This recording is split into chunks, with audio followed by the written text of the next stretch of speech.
McCurby. Alex Jablowski for the people.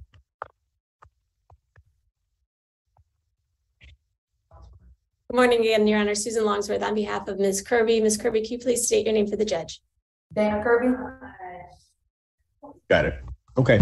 What are we doing? Your Honor, I did file a motion to suppress that I believe could be heard alongside a preliminary examination. So we would request the matter be scheduled for a joint preliminary examination and motion to suppress. Have the people answered?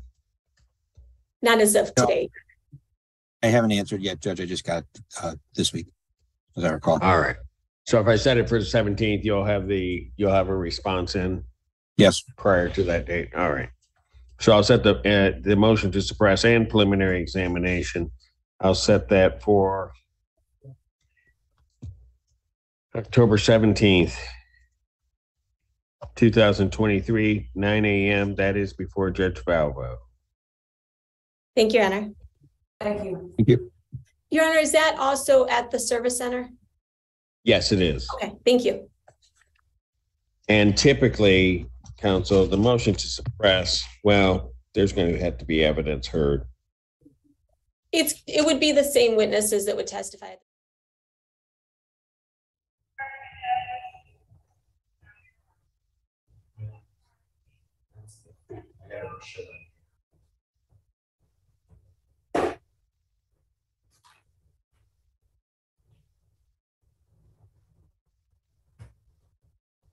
Continue 17 for both. Thank you. Thank you, Your Honor. Court calls the case, People versus Trey McAllister. Alex Jablowski for the people. Good morning. Morning, Your Honor. Gina Noveski, First Assistant Public Defender, with and on behalf of Mr. McAllister. He is present from the jail. Yes, he is. Yes, Sir, he is. state your name. My name is Trey McAllister. Thank you.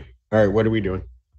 Your Honor, I met with Mr. McAllister earlier this week and also contacted Mr. Chabalowski, and I believe we're going to be doing a referral to the mental health court. Is that something you're still interested in, Mr. McAllister? Yes, of course. Okay. So I would be making that request. I do have the paperwork filled out to send to the court. And I would ask to address bond. So you're going to adjourn this matter? Yes, please.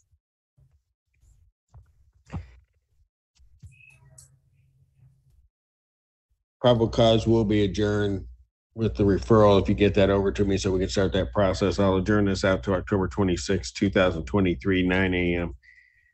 As to bond, briefly. Your Honor, Mr. McAllister is hoping that the court would consider releasing him on a personal bond. He has spent approximately a week in jail. He does have support in the community. He is already working with, excuse me, just one moment. He's already working with CMH previously, and he has employment through Ground Cover News. He also does landscaping and stocking. So he does have employment and employable skills once he is released. He promises that he will appear via Zoom, and he has the capability to do that. And he has a residence in Ann Arbor, so he is local. Here's the problem. He was initially given a personal recognizance bond. He was referred to community corrections. I then received a bond violation report on September 18th. His arraignment occurred September 12th. He did not appear at community corrections, did not report to community corrections as previously ordered. And then further after that, he then failed to appear for the preliminary exam or for the probable cause conference. So he hasn't, quite frankly, appeared for anything up until today and is appearing in custody. Well, that is absolutely true, Judge. But he does have the support of Avalon. He has a case. How did he come in custody? He was Pulled over on my warrants. Yes. Yeah. Okay. That's what I thought. Motion for bond reduction. All right. Thank you, Judge. Thank you. Thank you, Judge. Thank you. Thank you, Judge. Court calls case People versus Tamar Young. Alex Jablowski for the people. Sam Bernstein for Mr. Young, Your Honor. Mr. Young, could you please state your name for the court? Mar Young. The court has received a meter request. Any objection? No, Your Honor. All right. Ms. Longsworth?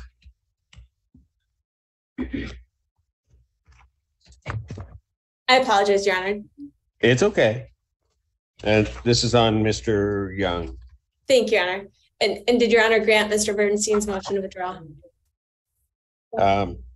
Yes, I will grant his motion to withdraw. Are you withdrawing on both or just one? I think both make sense, Your Honor. Well, is there a basis on both or? No, it's just the higher severity one where the conflict of interest exists. On the open murder. So I'll grant I'm only granting it then on the case ending in one. Well, why do I have?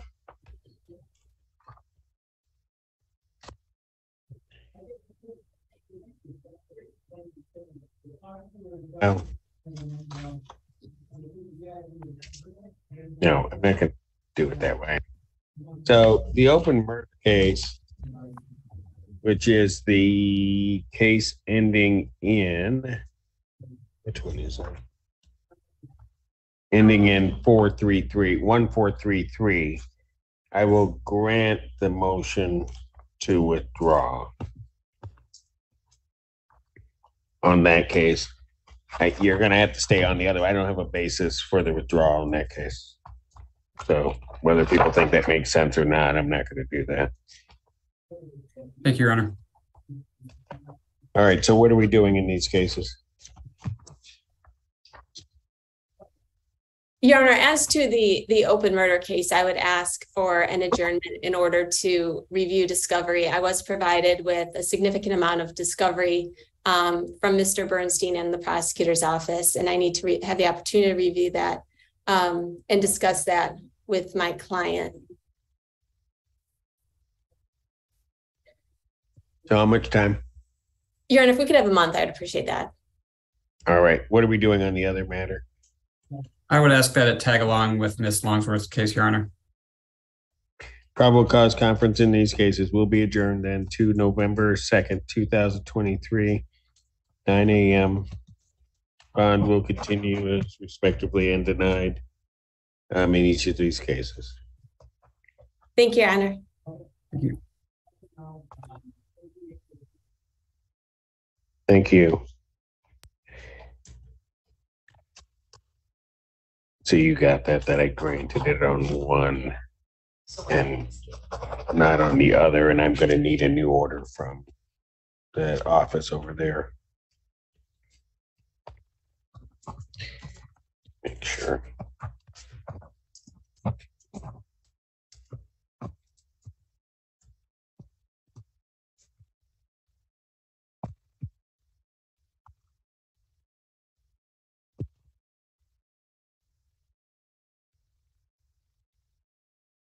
Or does call the case of the people versus Patrick Petterpin.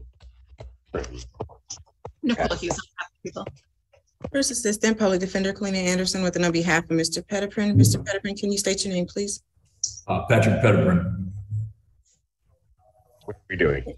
Your Honor, in these cases, I'm asking for an adjournment. We had requested some videos. I've received videos in 2 of the files. I'm asking for videos in the other 2. If we can have a 2-week adjournment to get those videos and share them with Mr. Petterpin, and he's also asking to address bond. Briefly, you can go Thank ahead you, and address bond. I'll adjourn these out to October 19th. Go ahead. Thank you, Your Honor. Mr. Petterpin's been in custody since September 5th. He does have a PR bond on the 1319, which is the larceny matter. He indicates to me that he does have a OWI case before Your Honor in 14-1. And in that matter, he was granted a personal bond with the GPS tether. He's yet to receive that tether. So he's not yet been released on that case either. He does have a job that's being held open for him at Saladino Construction in Ann Arbor. He's asking the court to consider personal bonds, especially in light of the fact that he will be on GPS tether if released. Response. Yes, Your Honor. In these cases, I requested $25,000 cash surety on each, which I believe is what he was granted on the fleeing cases. Additionally, yesterday, I just charged this defendant with another fleeing third, and I requested an additional $25,000 on that file. There's a lot of cases. He usually has warrants out for his arrest, and when the police try to stop him or take him into custody for those arrests, he flees. There's one of these cases that's up for today. He has fled. The pursuit has to be terminated. A different case where he's ultimately able to be taken into custody, he starts talking to the police about the prior fleeing and says to them, I don't know if you were involved in that brigade. And they weren't, so he's making statements that are consistent with the other fleeing, despite that they don't otherwise even know about it. One case in particular that's up for today, it's an entirely different situation, but it also ultimately has to be terminated. Police are called out to a parking lot. The defendant's in the driver's seat of the car. He's shirtless, profusely sweating, acting erratic. They ask him to get out of the car. He says, just let me put a shirt on. He proceeds to roll up the windows and peel out of the parking lot, taking them on a chase. I don't know what else to say other than he has 4 open fleeing cases now, all of which I've requested $25,000 cash surety on him. And I think he poses a danger. I think he poses a danger to the community. Motion for bond reduction tonight. Bond will continue October 19th, 2023, 9 a.m. on all matters. Thank you. Could you repeat that, Your Honor? I'm having a hard time hearing you. Which part? I guess the motion for bond reduction has been denied. I've set these matters out as your counsel has requested, a couple weeks to the 19th at 9 a.m. Okay. Now, as far as the bond, how many bonds do I have, or how many charges do I have, which you're addressing today? Well, you have 4, and there's another one on the way. Okay, so you said there's another. Got to be 5. Again? Got to be 5. That doesn't include the ones that you have the other bonds on. So we 6 or 7, something like that. So those are the ones that have yet to be arraigned on as well? Well, there's one that's coming. I don't think you've been arraigned on that one. Okay, and so with what I have been arraigned on, what are my current bonds? I know that I have at least 2 that are $25,000, if I'm not mistaken. What are you asking? I'm trying to get an idea of the bond, the amount of money for the bonds, because I know that if there are multiple charges. Right now, your bond on case ending in 5666, that bond is set. You have his bonds laid out for now. I got it, I think, right here. The bond on that case is $25,000 cash surety. On your other matter, the case ending in 1318, your bond is also set in the amount of $25,000 cash surety. On the case ending in 1319, your bond is set in the amount of $5,000 personal recognizance. On the other case ending in 1041, your bond is set. Do you have that one? That one is set at 1,010%. Those are the bonds that I have before me. Okay. So that was 2 at 25,000, 1 at 5,000, and 1 at 1,000 cash surety, a couple PRs. And then you're letting me know that there will be an additional charge where I'm get to be arraigned. Yeah, there's another one to be arraigned, so that number may change. Okay. I know that I was granted a PR for one of the charges with a $25,000 bond from you. And I know. Okay. So I know that you granted me that bond pending I get a GPS tether, and I believe that GPS tether would be able to keep track of where I am and so forth. So I'm just asking, asking you again, please, if you're asking the same thing that your attorney so eloquently laid out to me that you're now just rehashing, and I denied it. Yes, sir. Yes, sir. Well, I mean, I don't know what else I should do. You know what I mean? If that's something that I would like, and I would like to keep my employment. And I know that I myself don't pose the threat to the community, which the prosecution. Well, when you run around high speed chasing, and all of this is alleged, and running away from the police, this court believes you do pose a risk to the community. And that's how I laid out my response to your counsel's argument. I understand that. And I'm just, this is just my rebuttal, Your Honor. So you're rebutting my order. Well, I'm just rebuttaling. Yeah, that's to not stand gonna up for work. myself. But you can go for it. Of course. It's not going to work. Okay. Well, what was Ms. that? Anderson, anytime you want to step in, you can. I mean, Your Honor, I think I've said all that has needed to be said, and Mr. Petterpin has repeated it, and Your Honor has denied it twice. I'm ready to move on. Thank you. All right. What were those dates? Though? Thank you. October 19th. Okay. Court calls the case. People versus Christian Reyes. Nicole Hughes on behalf of the people. And good morning, Your Honor. Sydney Rushing, appearing on behalf of Mr. Reyes this morning. I am staying in for his attorney of record, Christina Constantino. All right. And we had a previous, is Mr. Reyes present? Please state your name, sir. Christian Benitez Reyes. And you have no objection to Ms. Rushing stepping in for Ms. Constantino at this point? Oh, she's not able to be here today? She was here earlier. She went into another courtroom. Yes. I mean, if it's possible. Mr. Reyes, it's just for today's hearing. Okay, if it's possible, I'd rather wait, but it's okay. You what? I said, if it's possible, I'd rather wait for my lawyer, but. Okay. All right. Well, she's what? She's in a murder exam, sir. Okay, so today's just the. Well, here's what happened. Earlier today, because there are co-defendants on the case, Ms. Constantino was here. When I called one of the other co-defendants' cases, they were setting it for preliminary examination. All right. I spoke on the record with Ms. Constantino as well as Ms. Longsworth and the other attorney that was handling, Mr. Bernstein, I think, that was handling that matter. Everyone agreed that a preliminary examination would be set for October 17th. All right.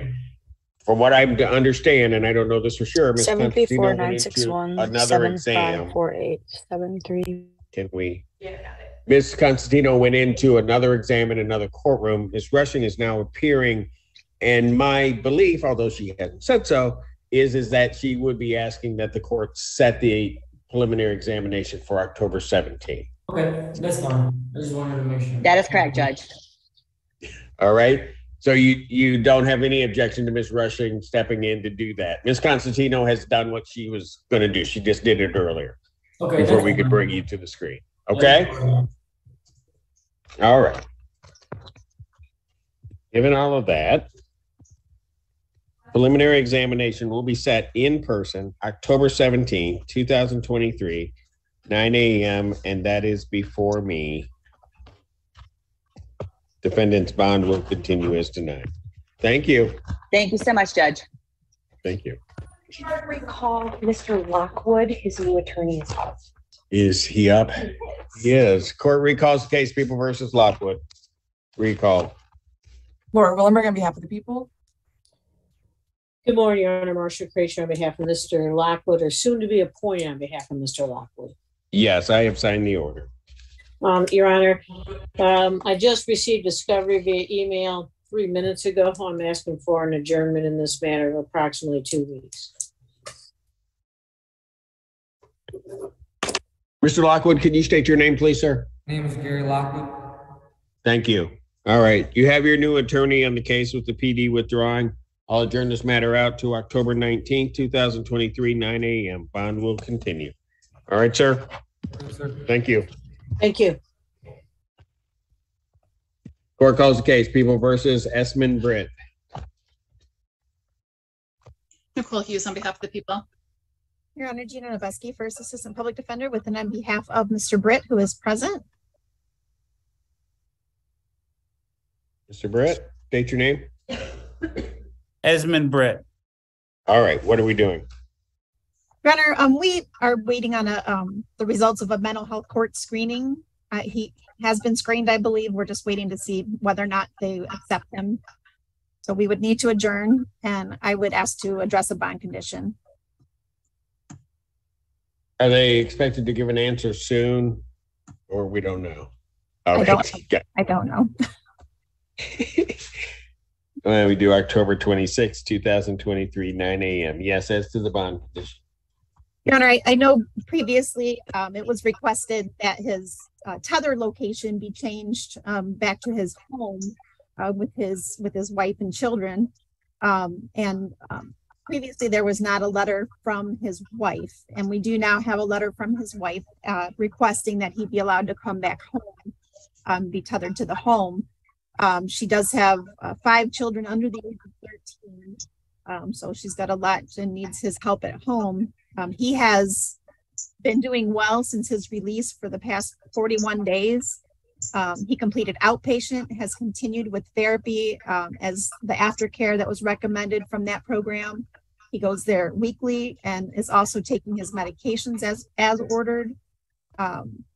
His entire family is basically making this request to allow him to return home. And I understand that Ms. Hughes did not agree. So I know she will respond to that, but I just wanted the court to know that Mr. Britt's wife has written a letter requesting that he be allowed to return home. Response again. Thank you.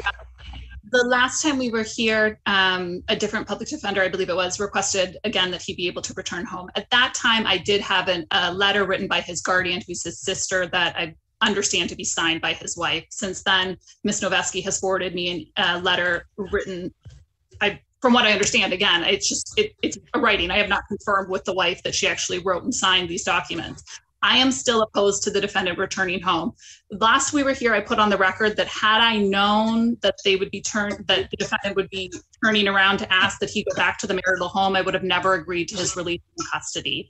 The defendant's wife was interviewed as part of this investigation. This is the case where the defendant almost caused a gas station to blow up. I mean, he had set fires around the gas station pumps. He had taped up a butane torch, left it lit, poured gas on the ground. People could have been severely injured or killed, frankly. From what I understand, this stems from his mental health issues. Leading up to these events, this is information provided directly from the defendant's wife to the police. The defendant was manic for 2 months leading up to those events. During those 2 months, he was twice hospitalized, medicated, and then returned to the marital home. While he continued to live in the marital home, again, either he stopped taking his medication, was under-medicated for whatever reason, he returned to this manic stage, then leading to these events. The wife reported to the police that she was fearful of the defendant, that the children are afraid of him during his manic stage, and that when he was around, she would have their children go and stay with family members to prevent them from being around his erratic behavior. There was at some point a court proceeding in front of Judge Aldzai where the wife was required to testify. I understand that to have been on Zoom. The defendant and the wife must have been sitting beside each other on Zoom because the wife told the police that the defendant was holding her leg under the table and squeezing her thigh tightly, causing her to testify to not tell the truth during her testimony. And she told Judge Aldzai that he was mentally capable of taking care of himself when he wasn't.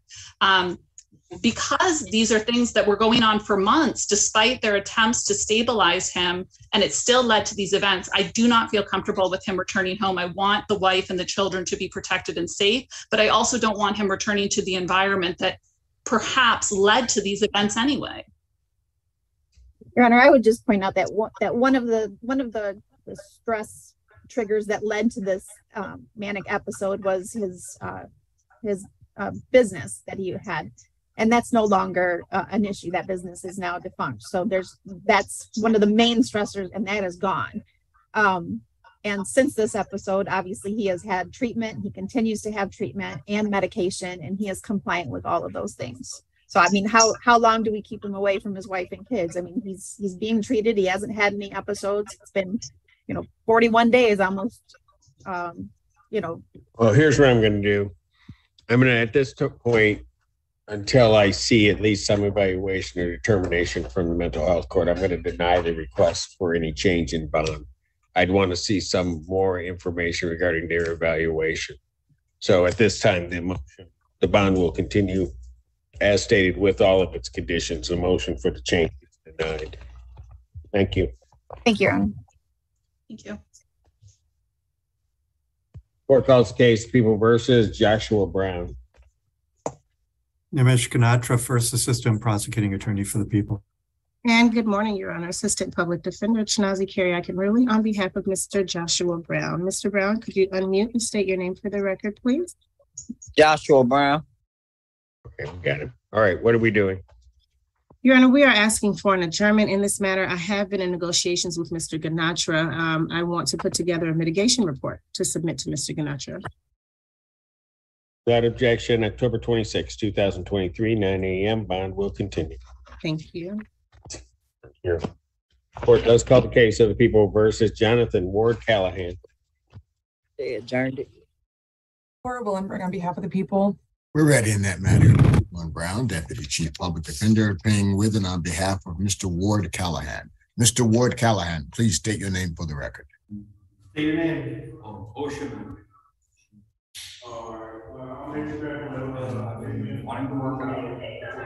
Mr. Ward Callahan, can you state your name? You guys' facility is actually really nice. They want you to state your name, Mr. Callahan. Ocean.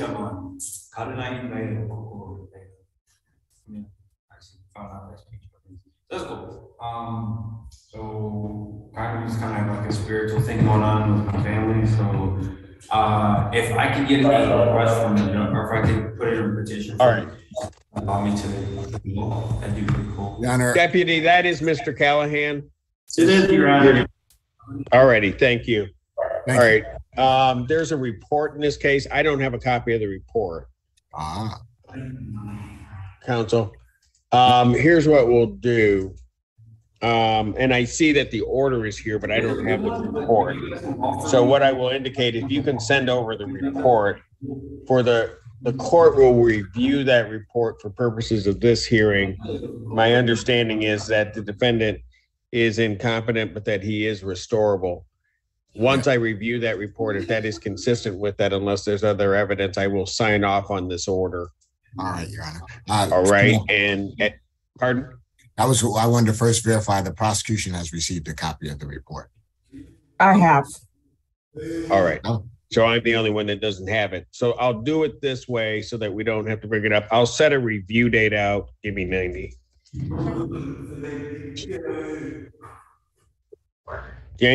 I'll set a competency review hearing for January 4th, 2023, 9 a.m., 2024, excuse me. If for whatever reason, after review of the report, that being the only evidence, I find that it's not satisfactory for the court to sign the order, then I will reset the hearing. Okay, then. Fair enough. All right. Thank you, Your Honor. I'll send the report. All right. All right. Thank you. Bond will continue. You're on. Court calls.